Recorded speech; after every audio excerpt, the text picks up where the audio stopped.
আমি বাজারে বেরিয়ে দোকানদার সঙ্গে কথা বলতে পারমিশন নিতে হবে? কোন কোন কোথায় লেখা আছে? সাধারণত পঞ্চায়েত লড়ে নেবেন, দিলীপ ঘোষ এমপি হয়েছে, এমএলএ হয়েছে, আমাকে আইন শেখাচ্ছে? আমিও আইন শেখাতে জানি। আইসি কত বড় চামচা হয়েছে আমি ওকে দেখছি কি করে সারা জীবন চাকরি করে।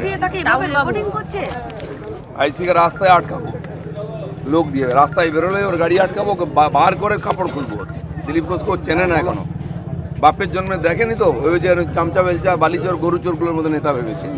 ওকেই টার্গেট করবো আমি আগে, ওকে বলে দেবেন রাস্তায় না বেরোয়, দিলীপ ঘোষ তোর প্যান্ট খুলে নেবে চোর চোর রাস্তা দাঁড় করিয়ে, আর পারলে আমার কাছে বিরুদ্ধে কমপ্লেন করবো গিয়ে ইলেকশন কমিশনে। আমি ভদ্র আছি বলে ওরা ভাবছে যা ইচ্ছা করে নেবে। ও মমতা ব্যানার্জি আসুক আর অভিষেকে আসুক, দিলীপ ঘোষ কিন্তু বর্ধমানে থাকবে, ওরা চলে যাবে। তোর কোন মা বাপ বাঁচায় সেটা আমি দেখবো। আর এই আইসিকে আমি এখানে বলছি অন রেকর্ড, তোকে যদি প্যান্ট না খুলেছি পাবলিকের সামনে তাহলে আমার ঘর দিলীপ ঘোষ নয়। এসআইও নাকি খুব বড় হিরো এখানকার, তাকেও দেখবো আমি, সে কদিন চাকরি করে, সে আমাদের ক্লাস নিচ্ছে আর বালিওয়ালাদের কাছ থেকে টাকা নিচ্ছে। এসআই সিআই সবকে আমি দেখবো।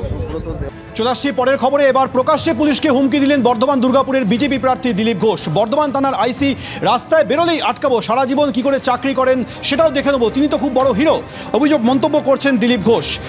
পারলে আমার বিরুদ্ধে অভিযোগ করুক কমিশনে, এসআইও নাকি খুব হিরো, দেখবো কদিন চাকরি করেন। প্রকাশ্যে পুলিশকে হুমকি দিলেন বর্ধমান দুর্গাপুরের বিজেপি প্রার্থী।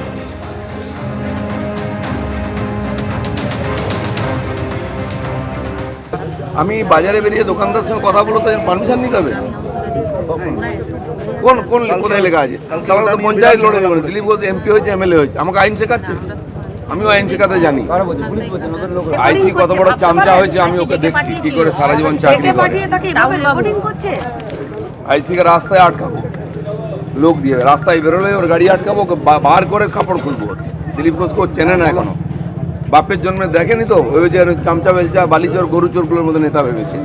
ওকেই টার্গেট করবো আমি আগে, ওকে বলে দেবেন রাস্তায় না বেরোয়, দিলীপ ঘোষ তোর প্যান্ট খুলে নেবে চোর চোর রাস্তা দাঁড় করিয়ে, আর পারলে আমার কাছে বিরুদ্ধে কমপ্লেন করবো গিয়ে ইলেকশন কমিশনে। আমি ভদ্র আছি বলে ওরা ভাবছে যা ইচ্ছা করে নেবে। ও মমতা ব্যানার্জি আসুক আর অভিষেকে আসুক, দিলীপ ঘোষ কিন্তু বর্ধমানে থাকবে, ওরা চলে যাবে। তোর কোন মা বাপ বাঁচায় সেটা আমি দেখবো। আর এই আইসিকে আমি এখানে বলছি অন রেকর্ড, তোকে যদি প্যান্ট না খুলেছি পাবলিকের সামনে তাহলে আমার ঘর দিলীপ ঘোষ নয়। এসআইও নাকি খুব বড় হিরো এখানকার, তাকেও দেখবো আমি, সে কদিন চাকরি করে, সে আমাদের ক্লাস নিচ্ছে আর বালিওয়ালাদের কাছ থেকে টাকা নিচ্ছে। এসআই সিআই সবকে আমি দেখবো। রাজনৈতিক যুদ্ধে সকলেই নেমেছেন, রাজনৈতিকভাবে লড়াইটা করুন, মানুষের উপর ছেড়ে দিন কাদের তারা ভোট দেবেন।